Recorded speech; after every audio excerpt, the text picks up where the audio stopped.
Hello बच्चों, welcome back to our channel result Sathi. आज की क्लास में हम लोग कक्षा 10 की मैथ पढ़ेंगे, जिसका पहला चैप्टर है वास्तविक संख्याएं। और उसकी पहली एक्सरसाइज है 1A, जिसमें कुछ इसका पहला क्वेश्चंस मैंने नोट कर लिया है। आइए देखते हैं इसका। और मैंने पिछली क्लास में प्राकृतिक संख्याएं और पूर्ण संख्याएं, सम, भाज्य, ये सब बता दिए थे। अगर आपने नहीं देखा है तो आप वो पुरानी क्लासेस पढ़ी हुई हैं, आप उन्हें जाकर देख सकते हैं। ठीक है, आइए देखते हैं आज का सवाल। प्रश्नावली 1A और चैप्टर वास्तविक संख्याएं। पहला सवाल है हम लोग का, निम्नलिखित प्रत्येक को अभाज्य संख्याओं के गुणनफल के रूप में व्यक्त कीजिए। तो हमने बताया था कि अभाज्य संख्याएं कौन कौन सी होती हैं। और इसका पहला सवाल देख लेते हैं 96। इसको व्यक्त करना है गुणनफल के रूप में, अभाज्य संख्याओं के गुणनफल के रूप में। तो आइए देखते हैं।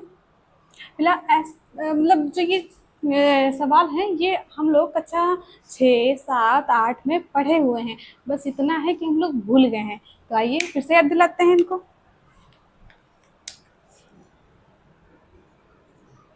96।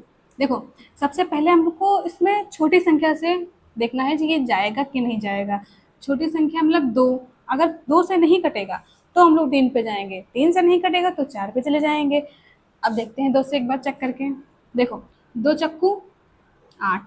अगर यहाँ पे 8 हो जाएगा तो इसके पास एक बचेगा जो कि इस 6 के पास आके खड़ा हो जाएगा, तो कितना हो जाएगा? 16। तो 2 अट्ठे 16। फिर से समझा देते हैं। देखो, 2 चक्कू 8। अगर हमने यहाँ पे 8 किया है तो यहाँ पे तो 9 था, तो एक बचा, 9 में से 8 गया तो एक बचा, जो कि एक इस 16 के पास आके चुपके से खड़ा हो जाएगा। जब एक 6 के पास आके खड़ा हो जाएगा तो कितना हो जाएगा? 16। और 2 अट्ठे हो जाता है 16। तो हो गई ये। फिर 2 से, अब 2 से क्यों? क्योंकि पहले हमको चेक करना होता है कि छोटे अंक से जाएगा कि बड़े अंक से जाएगा। तो अगर पीछे का अंक सम है तो ये 2 से चला जाएगा। और मैंने सम संख्या और विषम संख्या भी पुरानी क्लास में बताई है। अगर नहीं देखी है आपने तो पहले वो देखिएगा। अब 2 से, 2 दूना 4। ठीक है, 2 दूना 4, 2 चक्कू 8। देखो, बारी बारी काटना होता है, पहले इसको फिर इसको, इसी अंक से। फिर ये 2 से देखेंगे, 2 एकम 2, 2 दूना 4। फिर अब तो पता ही चल रहा है कि 12 आ जाता है 2 के पहाड़े में। 2 छंग 12, 2 तिया 6। क्या 3 आएगा 2 के पहाड़े में? तो आंसर होगा नहीं, 3 नहीं आता 2 के पहाड़े में। तो ये 3 किसे जाएगा? 3 सिर्फ 3 से ही जाएगा और खुद से कटेगा। 3 अभाज्य संख्या है तो हम लोग कट कर देंगे इसको, 3 एकम 3। ठीक है, अब इसके गुणनफल क्या बने देख लीजिए। 96 लिखे इधर, 96 बराबर 2 की पावर 2 कितनी बार है? 1, 2, 3, 4, 5। तो यहाँ पहले ऐसे लिख लीजिए, 2 गुणे 2 5 बार, 1, 2, 3, 4, 5। फिर क्या है ये? 3।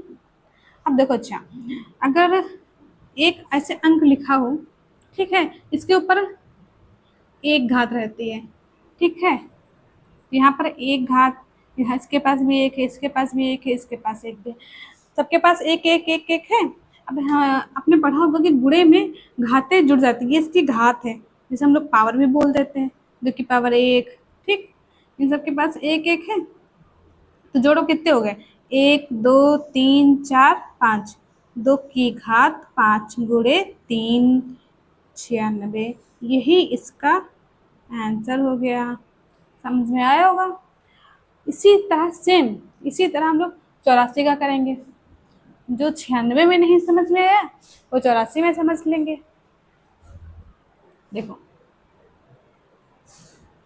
अच्छा आप इतना बताओ पहले हमको।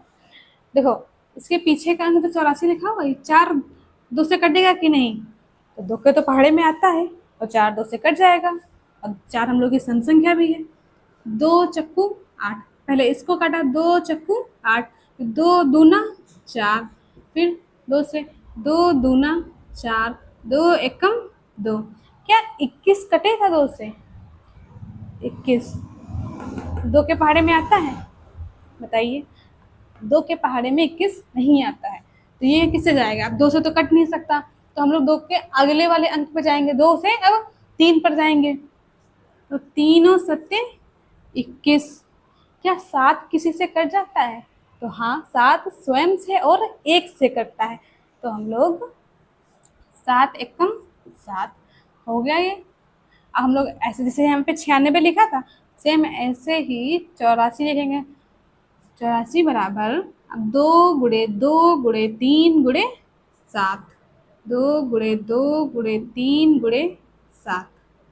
देखो दो कितनी बार है, एक बार या दो बार, यानी एक बार और दो बार। तो यहाँ पर देखो मैंने बताया था ना, दो के ऊपर एक घात, हर एक अंक के ऊपर एक घात होती है। तो यहाँ पर एक घात, यहाँ पर एक घात, तो एक और एक कितनी हो गए, दो, दो के घात 2 × 3 × 7, 84। ये हो गया हम लोग का आंसर।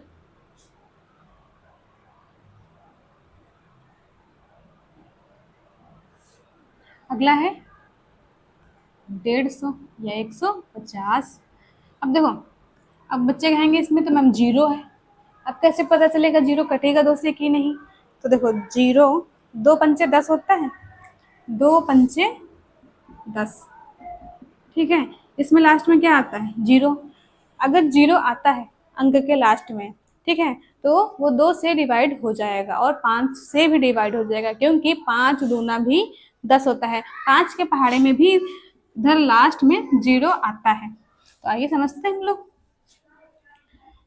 देखो अब 15 2 से कैसे जाएगा, तो 2 सत्ते 14 तो जाता है ना, 2 सत्ते 14। अब 15 में से अगर 14 चले जाएंगे तो कितना बचेगा, एक बचेगा, और वो एक जीरो के पास आके खड़ा हो जाएगा, तो कितना हो जाएगा, 10 हो जाएगा। तो 2 × 5 = 10। ये जो जीरो था उसके पास एक आके चुपके से खड़ा हुआ, तो ये कितना बन गया, 10। उसी से हम लोगों ने काट दिया, 2 × 5 = 10। अब हमें बताइए, क्या 75 2 से कट जाएगा? क्या 75 2 से कट जाएगा? इसका लास्ट का अंक देखिए कितना है, 5 है। क्या 5 आता है 2 के पहाड़े में? देखिए मेरे कहने का मतलब है, 2 एकम 2, 2 × 2 4, 2 × 3 6, 2 × 4 8, 2 × 5 10, 2 × 6 12, 2 × 7 14, 2 × 8 16, 2 × 9 18, 2 × 10 20। अब इस टेबल में मुझे ये देखकर बताइए कि क्या 2 के पहाड़े में कहीं इधर 5 आ रहा है? कहीं दिखा आपको 5? तो इसका आंसर होगा नहीं, 2 के टेबल में 5 नहीं आ रहा है, तो ये 2 से अब डिवाइड नहीं हो सकता। अब हमको किस पे जाना होगा, अगले अंक पे। 2 से नहीं कटेगा, तो अब 3 से देखते हैं कट करके। अब 3 का टेबल देख लो, क्या 3 के टेबल में 5 आता है? तो बिल्कुल आता है। 3 × 5 कितना होता है, 15। ये देखिए 5 आया। तो हम लोग एक बार 3 से देखते हैं कट करके। अब ये 7 है, तो 3 दूना 6। अब हमने बताया ना, 7 से 6 जाएगा तो एक बचेगा, वो एक 5 के पास आके खड़ा हो जाएगा, बोलेगा मैं हूँ आपका दोस्त। तो एक के 5 के पास में एक आके खड़ा होगा तो कितना हो गया दोस्त?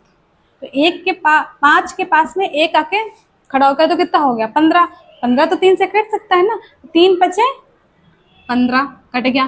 क्या 25 3 से कट जाएगा? तो आंसर है नहीं, 3 से 25 नहीं कट सकता है। तो अब हम लोग किस पे जाएंगे, 4 पे। क्या 4 के टेबल में 25 आता है? तो इसका भी आंसर है नहीं, 4 के टेबल में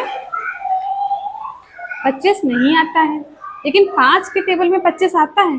देखिए 5 25, फिर ये 5, तो 5 से ही कटेगा, 5 एकम 5 कट गया। ये इसको रख कर देती हूँ।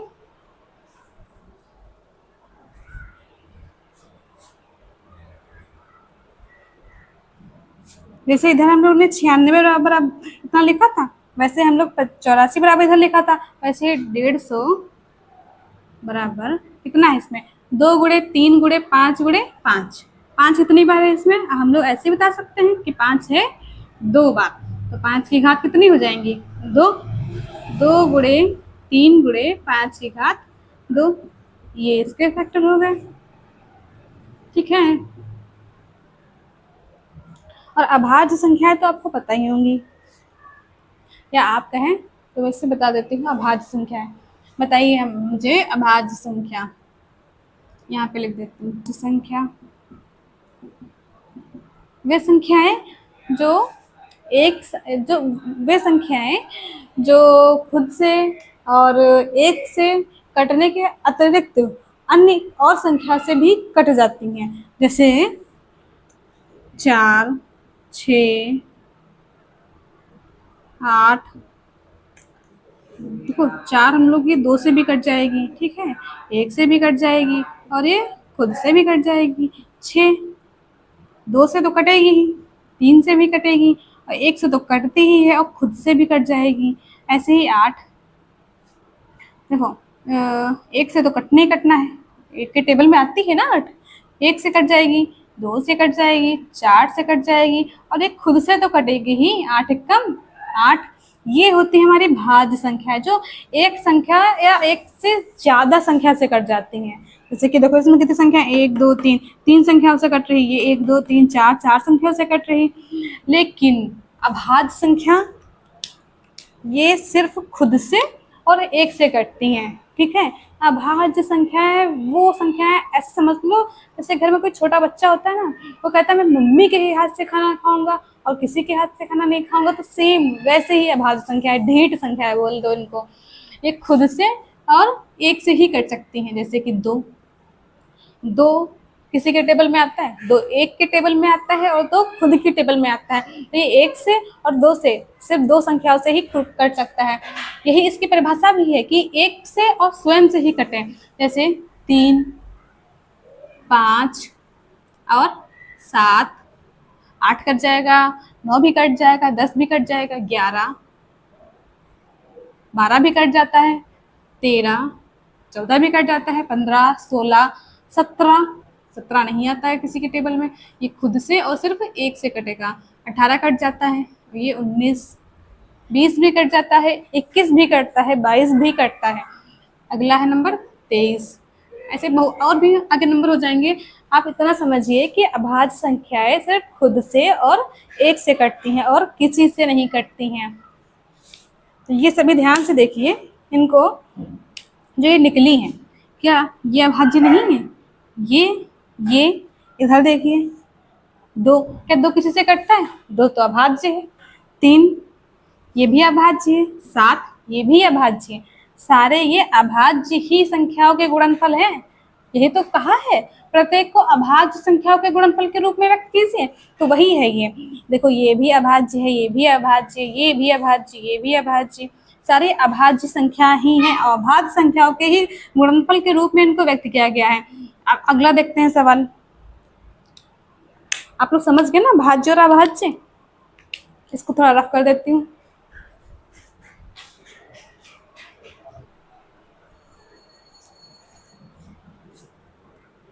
तो आइए देखते हैं। देखिए ये वाला क्वेश्चन हो गया, ये वाला क्वेश्चन हो गया, ये वाला क्वेश्चन हो गया, अब है इसकी बारी। तो इसे हल करते हैं हम लोग।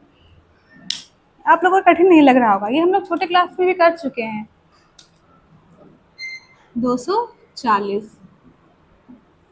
देखो लास्ट में 0 है, तो मैंने बताया था ना कि अगर 0 आता है लास्ट में तो 2 से कट सकता है। तो ऐसे ये भी 2 एकम 2, 2 दूना 4, 0 को ऐसे उतार लो, फिर 2 छंग 12, 2 छक्का 12, ये 0 भी ऐसे उतार लो, 2 तियाँ 6, इसको भी ऐसे उतार लो भी, फिर 2 3 है ना, तो 2 एकम 2, अब 3 से 2 जाएगा तो बचेगा कितना? 1, वो 0 के पास आ जाएगा। तो अगर 0 के पास 1 आ जाएगा तो कितना बन जाएगा? ये 10, तो 2 पंचे 10। फिर ये अब देखो 2 से 15 नहीं कर सकता, तो हमको अब अगले वाले अंक पे जाना पड़ेगा। अगला अंक यानी कि 3, 3 बचे 15, फिर ये 5 किससे कटेगा? 5 तो अभाज्य है, 5 खुद से ही कटेगा, 5 एकम 5 हो गया। अब इसके हम लोग गुणनफल निकाल लेते हैं। कितनी बार है 2? 1 2 3 4, पहले लिख लेते हैं पूरा। 1 बार, 2 बार, 3 बार और ये 4 बार। फिर है 3 गुणे 5, इधर 240 लिख लो। अब काउंट करो कितनी बार है? 4 गुणे 3 गुणे 5। ये सारी अभाज्य संख्याओं के ही गुणनफल हैं। अभी बताया ना, 2, 3, 5, 7 ये सभी क्या है, अभाज्य संख्या है। अगला है हम लोग का 30, 72। ये देखिए, देखिए लास्ट में कितना है, 2 है, तो 2 तो 2 से कट जाएगा। आइए काट देते हैं इसे 2 से। 2 एक कम 2, अब 0 के पास 1 आ जाएगा तो कितना हो जाएगा, 10। तो 2 पंचे 10, फिर 2 तिया 6, 1 इसके पास आ जाएगा, 2 छंग 12। फिर 2 से, क्यों 2 से, क्योंकि इधर लास्ट में क्या है, 6 है, तो 2 से तो 6 कट जाएगा, 2 सत्ते 14। अब यहाँ पे 15 था और 14 ले गए हम लोग, यानी कि 1 इसके पास आ जाएगा, खड़ा हो जाएगा 1 इसके पास से, 1 इसके पास आ जाएगा, तो कितना हो जाएगा, 2 छंग 12। ये एक लिखना नहीं होता है हम लोग को, बस समझना होता है कि 2 छंग 12। अब यहाँ पर तो 13 है, हम लोग ले गए हैं 12, तो कितना हो जाएगा, इसके पास से भी एक, यहाँ से यहाँ आ जाएगा एक, तो ये कितना हो जाएगा, 16। तो 2 अठे 16। ये लिखने नहीं होते हैं हम लोगों को, सिर्फ मन में रखने होते हैं। जैसे कुछ बातें हम लोग मन में रख लेते हैं, किसी को नहीं बताते हैं, सेम वैसे ही ये भी है, कुछ बातें मन में रखनी होती हैं। ये भी 2 से कट जाएगा क्योंकि इधर लास्ट में 8 है, 2 तिया 6, 1 आया यहाँ पे, 2 अठे 16, 2 चक्कू 8, फिर 2 से कटेगा, 2 एक कम 2, यहाँ पे 3 है तो यहाँ पे 1 आ जाएगा, 2 नवा 18, 2 दूना 4, फिर 2 से कटेगा, 2 नवा 18, 18 ये 19 से 18 बार ही तो गया है, तो यहाँ पे 1 यहाँ पे आ जाएगा, 2 छंग 12, फिर 2 से, 2 चक्कू 8, 8 ले गए, यहाँ पर 1 आ जाएगा तो हो जाएगा 16, तो 2 अठे 16, फिर 2 दूना 4, 2 चक्कू 8, फिर 2 एक कम 2, 2 दूना 4, फिर ये कितनी बार, 6 बार, 2 छंग 12, 2 तिया 6, 3 तो सिर्फ 3 से ही जाएगा, 3 एक कम 3। अब काउंट करो 2 कितनी बार है इसमें, 1 2 3 4 5 6 7 8 9 10। यहाँ पे लिखते हैं इसका 30 72 बराबर 2 गुणे 2 गुणे 2, लिखते जाओ लिखते जाओ, 1 2 3 4 5 6 7 8 9 10, काउंट कर लो, हो गए, 1 2 3 4 5 6 7 8 9 10। इसमें भी एक बार काउंट कर लेते हैं, 1 2 3 4 5 6 7 8 9 10, और लास्ट में ये 3। तो हम लोग को इतना लंबा लिखने की कोई ज़रूरत नहीं है। 2 कितनी बार है, 10 बार, यहाँ पे लिख देंगे 2 की घात 10 गुणे 3, ये हो गया हम लोग का आंसर, अभाज्य संख्याओं का गुणनफल। हम लोग की प्यारी सी अभाज्य संख्याएं जो खुद से और 1 से कटती हैं। अगला क्वेश्चन 324। आप कहिए तो ये वाला मैं होमवर्क दे दूं, सही रहेगा। ये वाला क्वेश्चन आप लोग होमवर्क में लगा के लाइएगा और मुझे आंसर कमेंट में करिएगा कि कितना इसका आंसर आया है। HW बड़ा बड़ा लिख दूँ ताकि आप लोग को होमवर्क बच्चों को दिखता नहीं है, कहते मैम कहाँ दिया था आपने, मुझे दिखा ही नहीं। ये HW है ये वाला क्वेश्चन, इसका आंसर अगली क्लास में आप लोग कमेंट में, इसी क्लास के कमेंट में आप लोग हमको इसका आंसर जरूर, या फिर इसी क्लास में मैं पहला क्वेश्चन बताया है, इसके आगे का क्वेश्चन भी इसी क्लास में हम लोग डिस्कस कर लेते हैं। कुछ सवाल इसमें इसी क्लास में कर लेते हैं और कुछ सवाल अगले वाली क्लास में करते हैं। मैं तब तक इसको रफ कर लेती हूँ।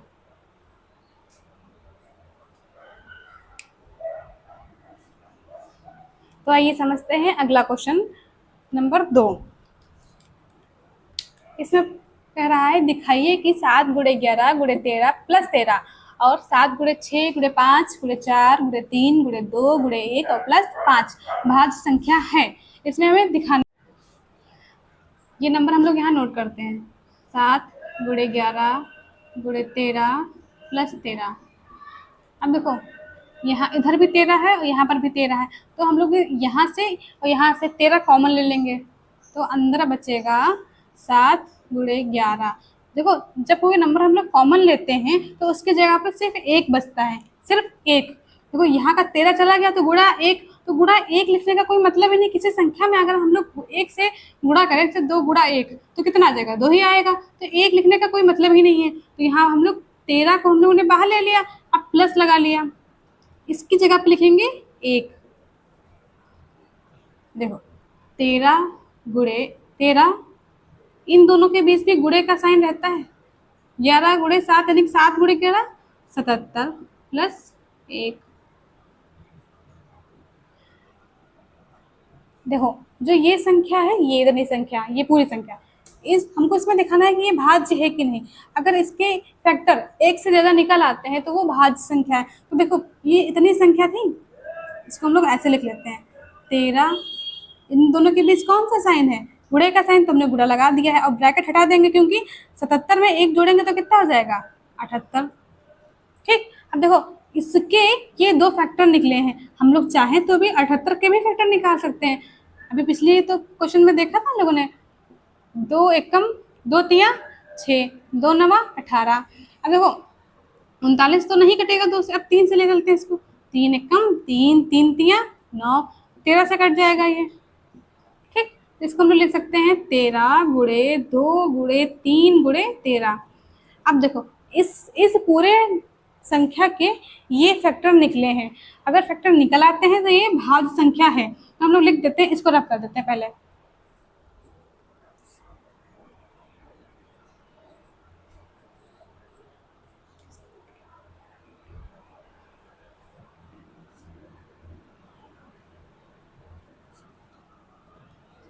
अब हम लोग यहाँ पे लिख देते हैं, यह भाज्य संख्या है, यह भाज्य संख्या है, क्योंकि इसके एक के अलावा भी, एक के अतिरिक्त या अलावा कुछ भी लिख दो, एक के अलावा भी अन्य गुणनखंड हैं, एक के अलावा भी अन्य गुणनखंड हैं।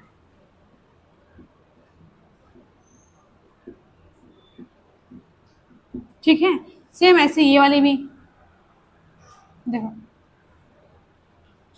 ये इतना लिख लो पहले, 7 गुणे 6 गुणे 5 गुणे 4 गुणे 3 गुणे 2 गुणे 1 प्लस 5। अब इसमें से 5 और इसमें से 5 कॉमन ले लो। क्यों, अच्छा 5 ही क्यों कॉमन लिया, कुछ और भी तो कॉमन ले सकते थे। क्योंकि देखो कॉमन हम लोग वो चीज़ें लेते हैं जो दोनों के पास हो। इधर इतने में क्या है जो उधर हो, यानी इतनी संख्या में हम लोगों ने देखा कि एक ये 5 वाला अंक इधर है और उधर भी है, ये इधर और ये इधर, ये दोनों सेम सेम है, मतलब 5 इधर भी है और 5 उधर भी है। तो 5 हम लोगों ने ले लिया कॉमन। ठीक है, अंदर क्या बचा, 7 गुणे 6 गुणे 5 तो चला गया यहाँ से, 4 गुणे 3 गुणे 2 गुणे 1। अब यहाँ पे लगाया हम लोगों ने पहले प्लस, 5 तो कॉमन ले लिया तो उसकी जगह पे आ जाएगा, एक जगह खाली हो गई ना, अगर कोई इंसान चला जाता तो क्या उसकी जगह खाली हो जाती, उसकी यादें रह जाती हैं, तो उसकी जगह पे ये एक आ गया। अब देखो ये इतनी संख्या जो है, इतनी संख्या इसके ये गुणनखंड निकलेंगे। अगर इसके गुणनखंड एक से ज्यादा निकल आते हैं, जैसे किस में लिखा था एक के अलावा भी गुणनखंड निकल आते हैं, तो ये भाज्य संख्या कहलाएगी। ठीक है,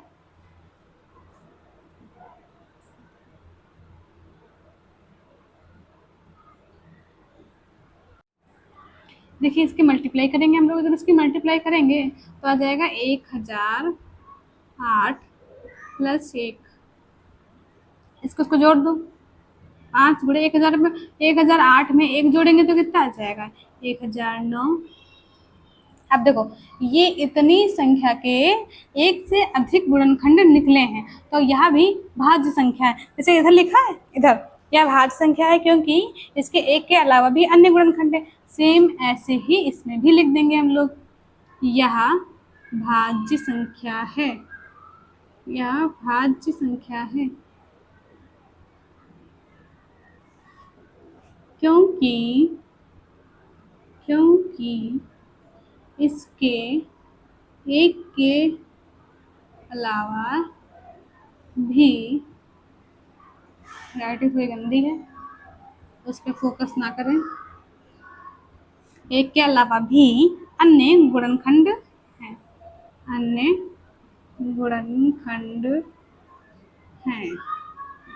ठीक है, तो ये हो गया दूसरा नंबर क्वेश्चन। आई होप आप लोग को समझ में आया, नोट कर दिया हुआ है। थर्ड क्वेश्चन सेम क्वेश्चन 2 की तरह ही है। ये वाला आपको होमवर्क देती हूँ, ट्राई कीजिएगा। अगर नहीं लगता है तो मैं अगली क्लास में आपको ये बता दूंगी। और अगला क्वेश्चन 4th नंबर, ये भी मैंने नोट किया हुआ है। इसके कुछ क्वेश्चंस मैंने नोट किए हुए हैं, मैं आपको बताऊंगी कुछ क्वेश्चंस, और कुछ क्वेश्चंस आपको होमवर्क में दूंगी। अगर नहीं होंगे तो आपको मैं अगली क्लास में बता दूंगी। तो पहला क्वेश्चन हम लोग का 12 और 15, इसके निकालना क्या है, क्वेश्चन देख लो पहले। अभाज्य गुणनखंड विधि द्वारा निम्नलिखित के मासापा और लासापा ज्ञात कीजिए। मासापा मतलब HCF और लासापा मतलब LCM। ठीक है, तो आइए देखते हैं अब हम लोग पहला सवाल। 12 और 15, पहले हम लोग निकालेंगे मासापा यानी कि HCF। मैं आपको बता दूं मासापा क्या होता है और लासापा क्या होता है। मासापा महत्तम समापवर्तक, इसको बोल देते हैं हम लोग हाईएस्ट कॉमन फैक्टर। ठीक है, मासापा महत्तम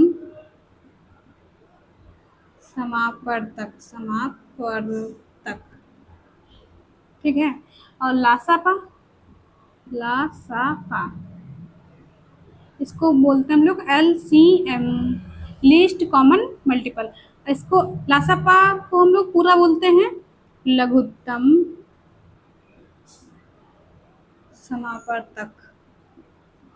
ठीक है, बाई चांस आपसे कोई पूछ ले इसे इसका पूरा नाम क्या होता है, तो आप लोग बता सकें इसका ये पूरा नाम होता है। देखो, लासा लासा और मासा में दोनों में डिफरेंस है। पहले हम लोग इसका निकालेंगे मासापा और लासापा। देखो,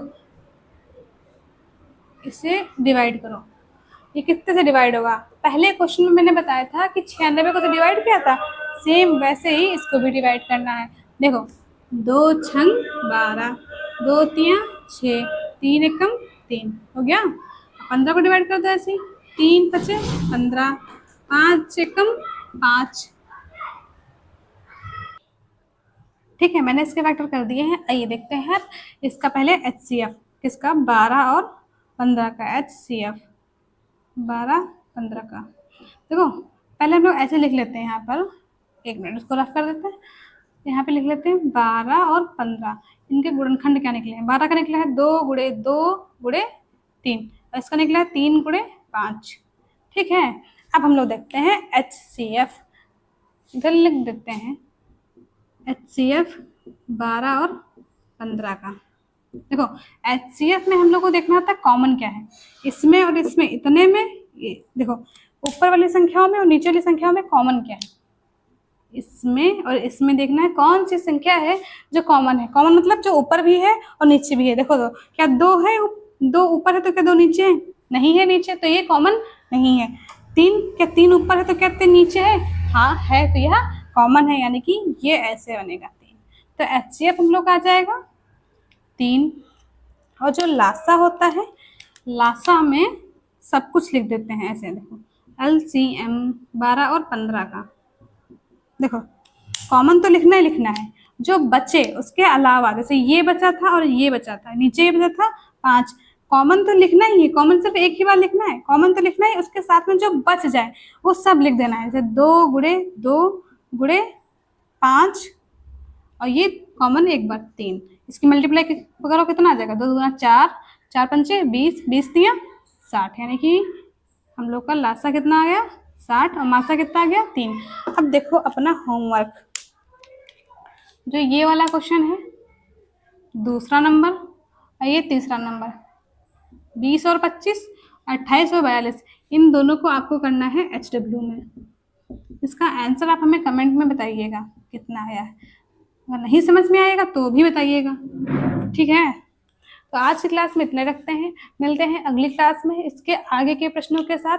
तब तक के लिए धन्यवाद।